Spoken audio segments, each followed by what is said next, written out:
Namaskar. Welcome to this very special series from Rethink India Institute, Scintillating with Swami Vivekananda.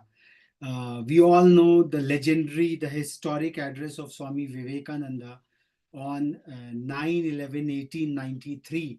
But very many of us don't know that his participation at the World Parliament of Religions it continued till 27th of September. So Swamiji gave a series of 6 lectures. He addressed the World Parliament of Religions at Chicago in the year 1893 for on 6 occasions. And 19th of September, he presented a very elaborate paper on Hinduism, and that address was titled as a paper on Hinduism. And today, incidentally, when we are recording this special session, it is 19th of September 2024.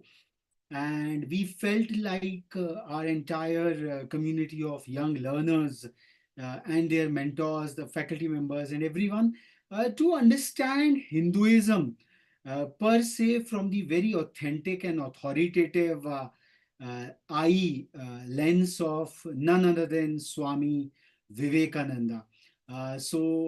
This so this session, what we are recording is all about Hinduism as Swami Vivekananda presented it to the world parliaments of religion. And just let's read it out. Let's know the nuts and bolts of Hinduism, what Swamiji talked about. And 1893 was a very, very special year in India's checkered history. Popular public knowledge recognizes only to the response to welcome speech of 9/11/1893. Uh, and as we just told that Swami spoke on 5 other occasions, setting the foundations of modern spiritual nationalism in the very year on June 7th, 1893. Mohandas Karamchand Gandhi was evicted from a first class compartment at Peter Maritzburg Station, South Africa. So, kind of a cosmic coincidence, two very legendary personalities the same year, two continents spread all across. So, let's continue. Let's start off the paper on Hinduism, which was read at the Parliament on 19 September 1893. Three religions now stand in the world which have come down to us from time prehistoric: Hinduism, Zoroastrianism, and Judaism.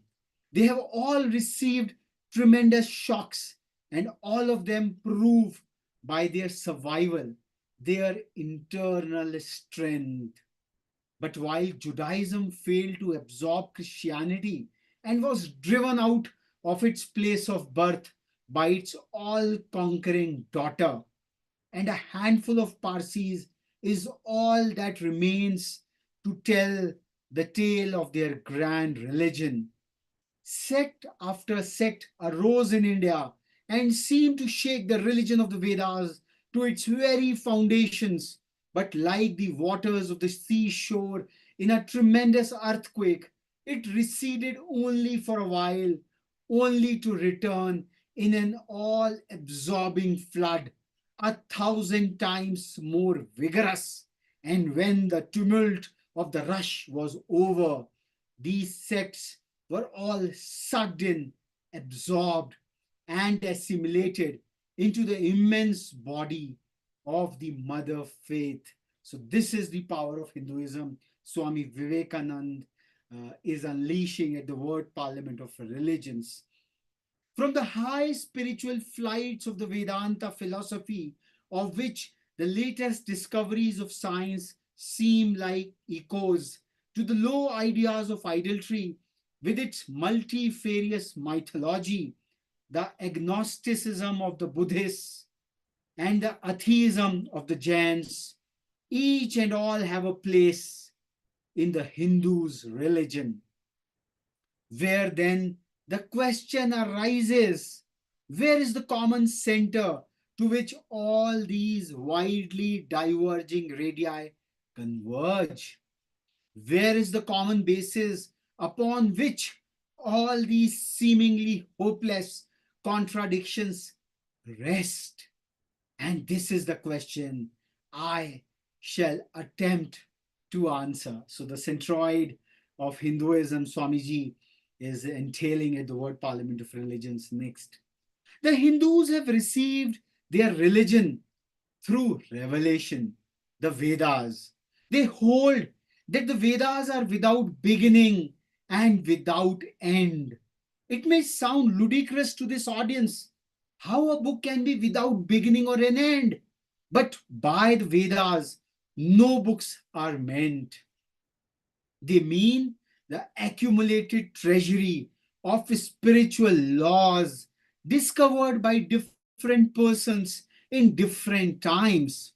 Just as the law of gravitation existed before its discovery and would exist if all humanity forgot it, so is it with the laws that govern the spiritual world, the moral, ethical, and spiritual relations between soul and between individual spirits and the Father of all spirits were there before their discovery and would remain even if we forget them.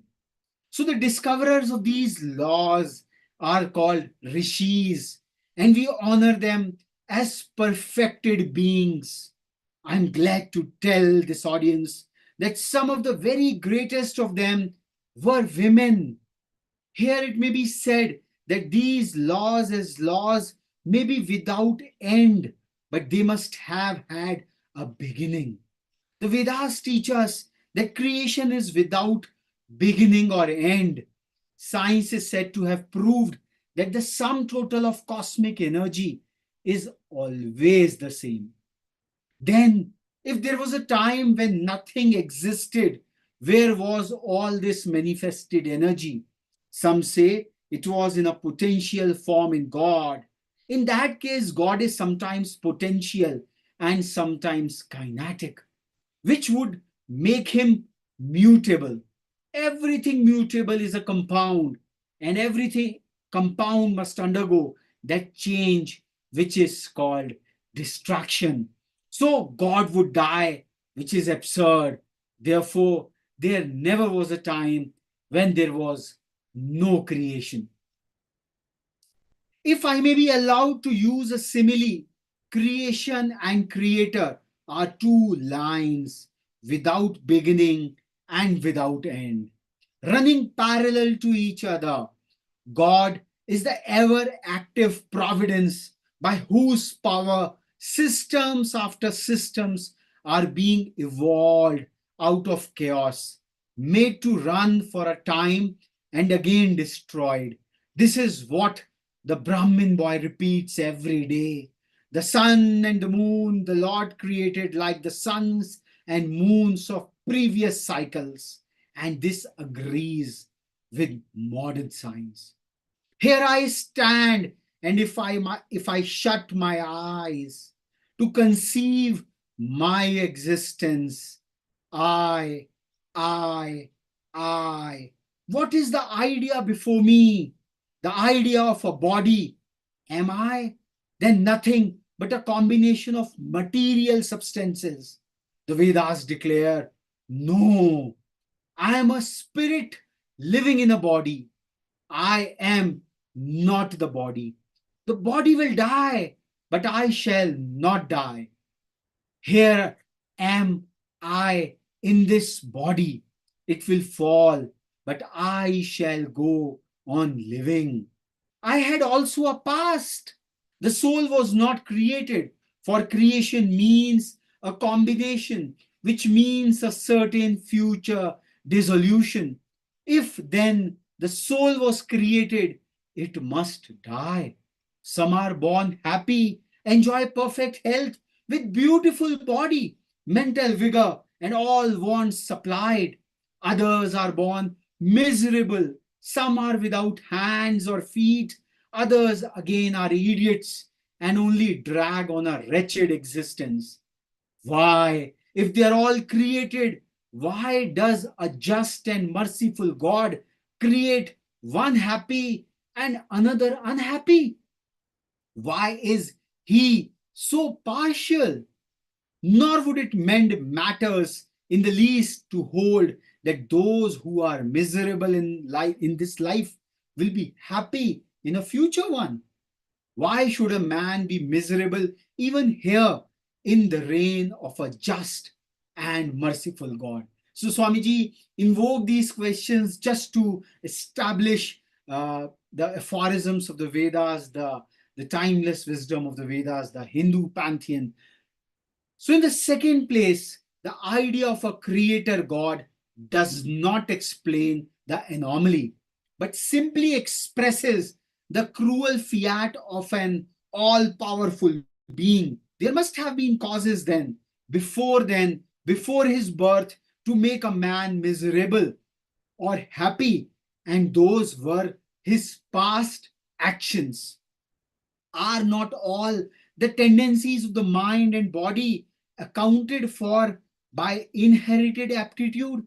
Here are two parallel lines of existence, one of the mind and the other of the matter. If matter and its transformations answer for all what we have, there is no necessity for supposing the existence of a soul. But it cannot be proved that thought has been evolved out of matter. And if a philosophical monism is inevitable, spiritual monism is certainly logical and no less desirable than a materialistic monism. But neither of these is necessary here. We cannot deny that bodies acquire certain tendencies from heredity, but those tendencies only mean the physical configuration through which a peculiar mind alone can act in a peculiar way. There are other tendencies peculiar to a soul caused by its past actions. And a soul with a certain tendency would, by the laws of affinity, take birth in a body which is the fittest instrument for the display of that tendency. This is in accord with science, for science wants to explain everything by habit, and habit is got through repetitions. So, repetitions are necessary to explain the natural habits of a newborn soul.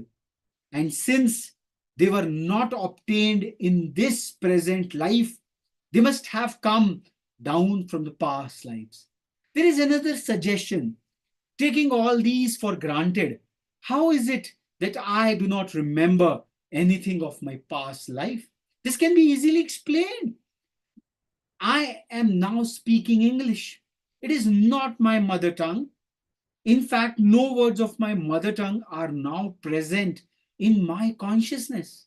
But let me try to bring them up, and they rush in. That shows that consciousness is only the surface of the mental ocean, and within its depths are stored up all our experiences.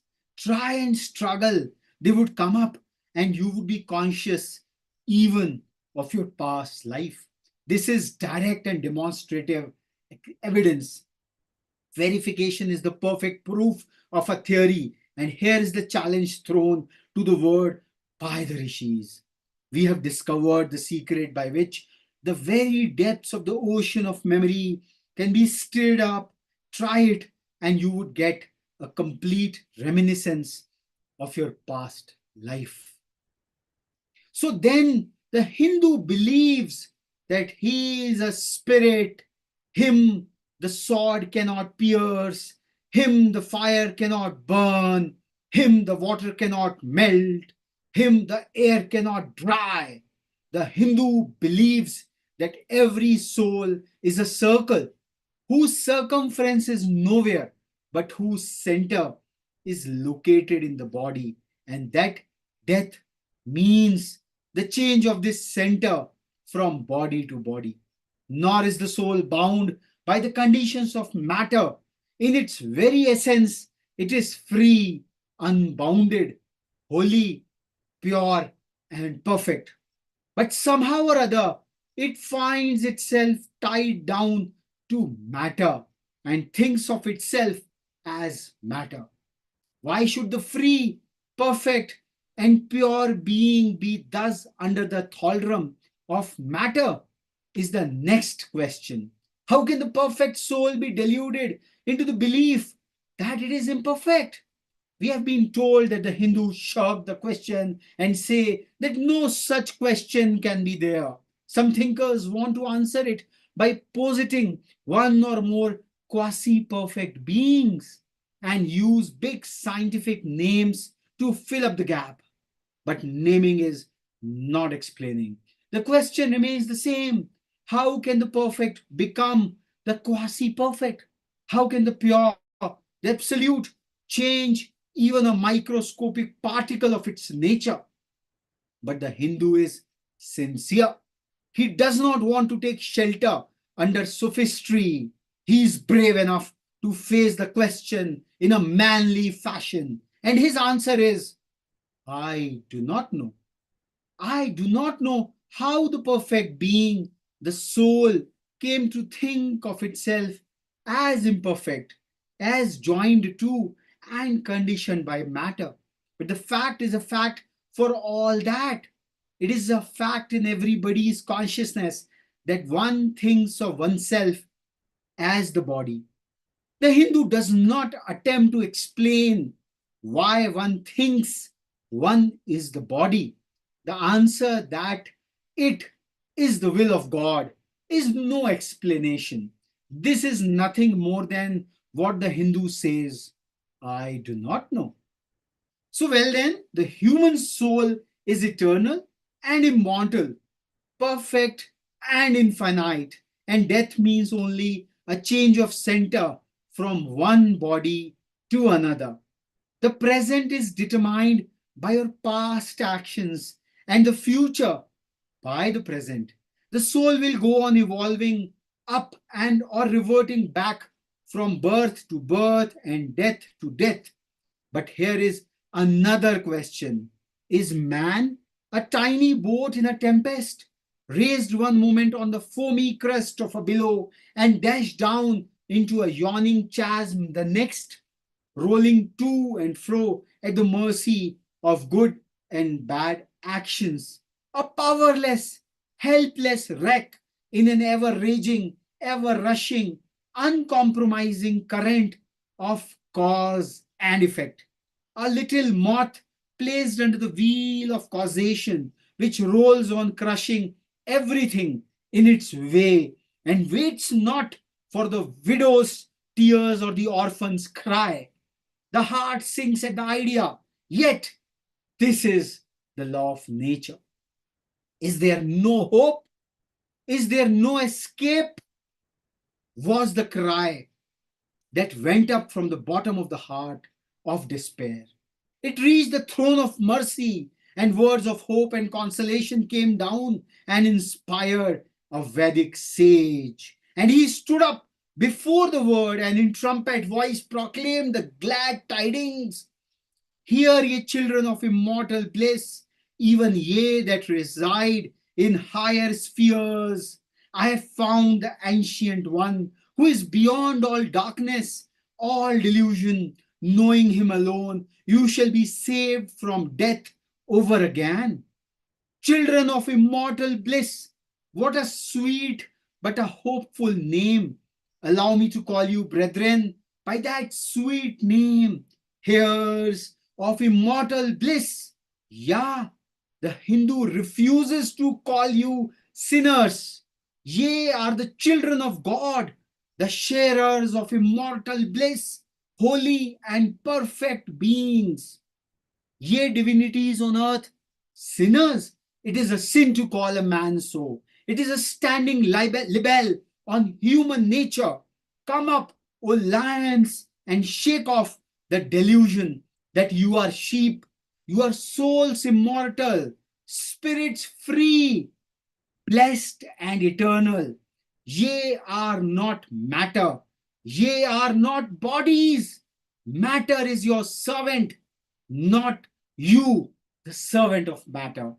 Thus it is that the Vedas proclaim not a dreadful combination of unforgiving laws, not an endless prison of cause and effect, but that at the head of all these laws, in and through every particle of matter and force, stands one, by whose command the wind blows, the fire burns, the clouds rain, and death stalks upon the earth. And what is his nature? He is everywhere, the pure and formless one, the almighty and all merciful. Thou art your father, thou art our mother, thou art our beloved friend, thou art the soul of all, source of all strength. Give us his strength. Thou art he that beareth the burdens of the universe. Help me bear the little burden of this life. Thus sang the rishis of the Vedas. And how to worship him? Through love. He is to be worshipped as the one beloved, dearer than everything in this and the next life. This is the doctrine of love declared in the Vedas. And let us see how it is fully developed and taught by Krishna, whom the Hindus believe to have been God incarnate on earth. He taught that a man ought to live in this world like a lotus leaf, which grows in water but is never moistened by water. So a man ought to live in the world, his heart to God and his hands to work. It is good to love God for hope of reward in this or the next world, but it is better to love God for love's sake. And the prayer goes, Lord, I do not want wealth, nor children, nor learning. If it be thy will, I shall go from birth to birth, but grant me this, that I may love thee without the hope of reward, love unselfishly for love's sake. One of the disciples of Krishna, the then emperor of India, was driven from his kingdom by his enemies and had to take shelter with his queen in a forest in the Himalayas. And there, one day, the queen asked him how it was that he, the most virtuous of man, should suffer so much misery. Yudhishthira answered, Behold, my queen, the Himalayas, how grand and beautiful they are. I love them. They do not give me anything, but my nature is to love the grand, the beautiful. Therefore, I love them. Similarly, I love the Lord. He is the source of all beauty, of all sublimity. He is the only object to be loved. My nature is to love him, and therefore I love. I do not pray for anything. I do not ask for anything. Let him place me wherever he likes. I must love him for love's sake. I cannot trade in love. The Vedas teach that the soul is divine, only held in bondage of matter. Perfection will be reached when this bond will burst, and the word they use for it is therefore mukti, freedom. Freedom from the bonds of imperfection, freedom from death and misery. And this bondage can only fall off through the mercy of God, and this mercy comes on the pure. So, purity is the condition of his mercy. How does that mercy act? He reveals himself to the pure heart, the pure and the stainless see God. Yeah, even in this life, then and then only are the crookedness of the heart is made straight. Then all doubt ceases. He is no more the freak of a terrible law of causation.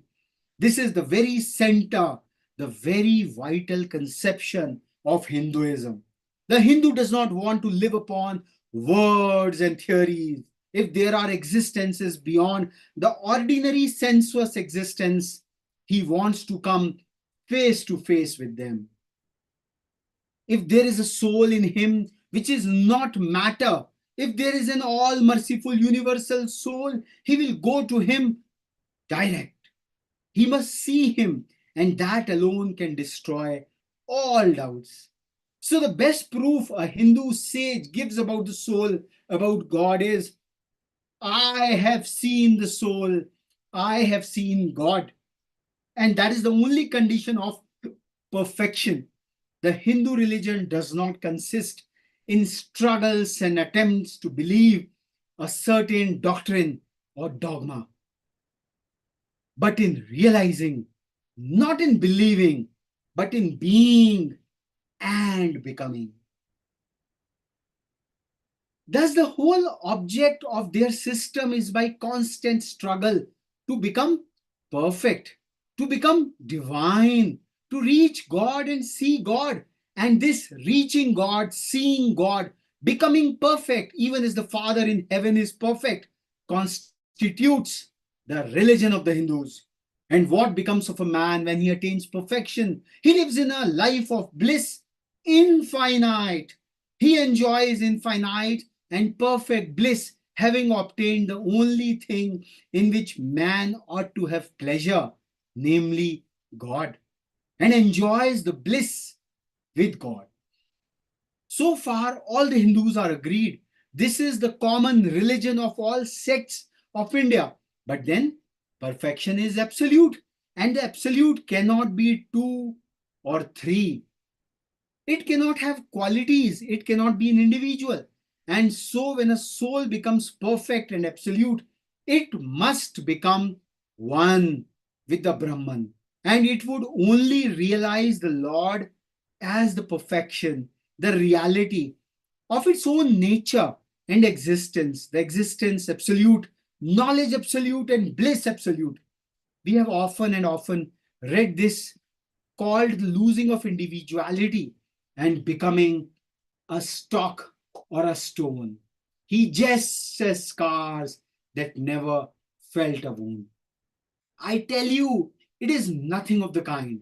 If it is happiness to enjoy the consciousness of this small body, it must be greater happiness to enjoy the consciousness of two bodies, the measure of happiness increasing with the consciousness of an increasing number of bodies, the aim, the ultimate of happiness being reached when it would become a universal consciousness. Therefore, to gain this infinite universal individuality, this miserable little prison, individuality must go. Then alone can death cease when I am alone with life. Then alone can misery cease when I am one with happiness itself. Then alone can all error cease when I am one with knowledge itself. And this is the necessary scientific conclusion. Science has proved to me that physical individuality is a delusion, that really my body is one little continuously changing body in an unbroken ocean of matter. And Advaita, which is unity, is the necessary conclusion with my other counterpart, soul. Science is nothing but the finding of unity. As soon as science would reach perfect unity, it would stop from further progress because it would reach the goal. Thus, chemistry could not progress farther when it would discover one element out of which all other could be made. Physics would stop when it would be able to fulfill its services in discovering one energy of which all others are but manifestations. And the science of religion become perfect when it would discover him who is the one life in a universe of death, him who is the constant basis of an ever changing world, one who is the only soul of which all souls are but delusive manifestations. Thus is it through multiplicity and duality that the ultimate unity is reached. Religion can go no farther. This is the goal of all science. All science is bound to come to this conclusion in the long run. Manifestation and not creation is the word of science today. And that Hindu is only glad that what he has been cherishing in his bosom for ages is going to be taught in a more forcible language and with further light from the latest conclusions of science. Descend we now from the aspirations of philosophy to the religion of the ignorant. At the very outset, I may tell you that there is no polytheism in India. In every temple, if one stands by and listens, one will find the worshippers applying all the attributes of God, including omnipresence, to the images. It is not polytheism, nor would the name henotheism explain the situation.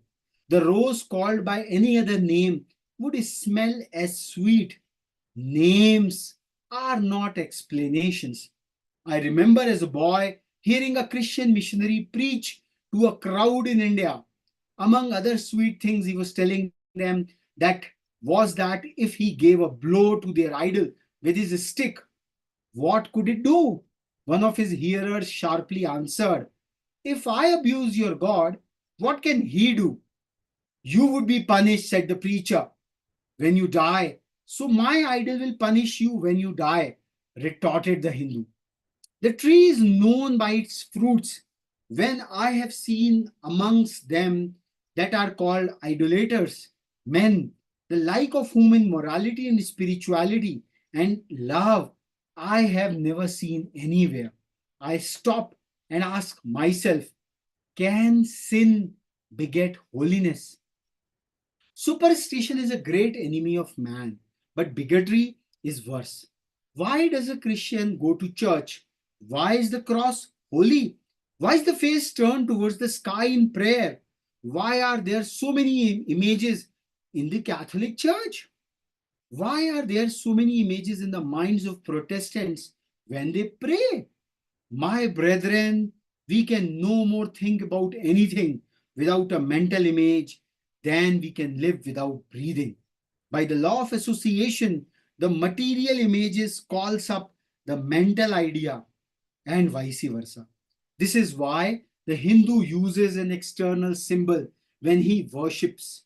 He will tell you it helps to keep his mind fixed on the being to whom he prays. He knows as well as you do that the image is not God, is not omnipresent. After all, how much does omnipresence mean to almost the whole world? It stands merely as a word, a symbol. Has God superficial area? If not, when we repeat that word omnipresent, we think of the extended sky or of space. That's all. As we find that somehow or the other, by the laws of our mental constitution, we have to associate our ideas of infinity with the image of the blue sky or of the sea. So we naturally connect our idea of holiness with the image of a church, a mosque, or a cross. The Hindus have associated the idea of holiness, purity, truth, omnipresence, and such other ideas with different images and forms. But with this difference that while some people devote their whole lives to their idol of a church and never rise higher, because with them religion means an intellectual assent to certain doctrines and doing good to their fellows. The whole religion of the Hindu is centered in realization. Man is to become divine by realizing the divine. Idols or temples or churches or books are only the supports, the helps of his spiritual childhood. But on and on he must progress. He must not stop anywhere. External worship, material worship, say the scriptures, is the lowest stage. Struggling to rise high, mental prayer is the next stage. But the highest stage is when the Lord has been realized. Mark, the same earnest man who is kneeling before the idol tells you, him the sun cannot express, nor the moon, nor the stars, the lightning cannot express him, nor what we speak of as fire. Through him they shine. But he does not abuse anyone's idol or call its worship sin. He recognizes in it a necessary stage of life. The child is father of the man. Would it be right for an old man to say that childhood is a sin or youth a sin? If a man can realize his divine nature with the help of an image, would it be right to call that a sin? Nor even when he has passed that stage, should he call it an error? To the Hindu, man is not traveling from error to truth, but from truth to truth, from lower to higher truth. To him, all the religions, from the lowest fetishism to the highest absolutism, mean so many attempts of the human soul to grasp and realize the infinite, each determined by the condition of its birth and association. And each of these marks a stage of progress, and every soul is a young eagle soaring higher and higher, gathering more and more strength till it reaches the glorious sun. Unity in variety. Unity in variety is the plan of nature, and the Hindu has recognized it. Every other religion lays down certain fixed dogmas and tries to force society to adopt them. It places before society only one coat which must fit Jack and John and Henry all alike. If it does not fit John or Henry, he must go without a coat to cover his body. The Hindus have discovered that the absolute can only be realized or thought of or stated through the relative, and the images, crosses, and crescents are simply so many symbols, so many pegs to hang the spiritual ideas on. It is not that this help is necessary for everyone, but those that do not need it have no right to say that it is wrong. Nor is it compulsory in Hinduism. One thing I must tell you, idolatry in India does not mean anything horrible. It is not the mother of harlots. On the other hand, it is the attempt of undeveloped minds to grasp high spiritual truths. The Hindus have their faults, they sometimes have their exceptions. But mark this, they are always for punishing their own bodies and never for cutting the throats of their neighbors. If the Hindu fanatic burns himself on the pyre, he never lights the fire of inquisition. And even this cannot be laid at the door of his religion any more than the burning of witches can be laid at the door of Christianity. To the Hindu, then, the whole world of religions is only a traveling, a coming up of different men and women through various conditions and circumstances to the same goal. Every religion is only evolving a God out of the material man, and the same God is the inspirer of all of them. Why then are there so many contradictions? There are only apparent, says the Hindu. The contradictions come from the same truth adapting itself to the varying circumstances of different natures. It is the same light coming through glasses of different colors, and these little variations are necessary for the purposes of adaptation. But in the heart of everything, the same truth reigns. The Lord has declared to the Hindu in his incarnation as Krishna, I am in every religion as the thread through a string of pearls. Wherever thou seest extraordinary holiness and extraordinary power, raising and purifying humanity, know thou that I am there. And what has been the result? I challenge the world to find throughout the whole system of Sanskrit philosophy any such expression as that the Hindu alone will be saved and not others. Says Vyasa, we find perfect men even beyond the pale of our caste and creed. One thing more, how then can the Hindu, whose whole fabric of thought centers in the God, believe in Buddhism, which is agnostic, or in Jainism, which is atheistic. The Buddhists or the Jains do not depend upon God, but the whole force of their religion is directed to the great central truth in every religion, to evolve a God out of man. They have not seen the Father, but they have seen the Son. And he that hath seen the Son hath seen the Father also. This, brethren, is a short sketch of the religious ideas of Hindus. The Hindu may have failed to carry out all his plans, but if there is ever to be a universal religion, it must be one which will have no location in place or time, which will be infinite like the God it will preach, and whose sun will shine upon the followers of Krishna and of Christ, on saints and sinners alike, which will not be a Brahminic or a Buddhistic, Christian or Mohammedan, but the sum total of all these, and still have infinite space for development, which in its Catholicity will embrace in its infinite arms and find a place for every human being, from the lowest groveling savage, not far removed from the brute, to the highest man, towering by the virtues of his head and heart, almost above humanity, making society stand in awe of him and doubt his human nature.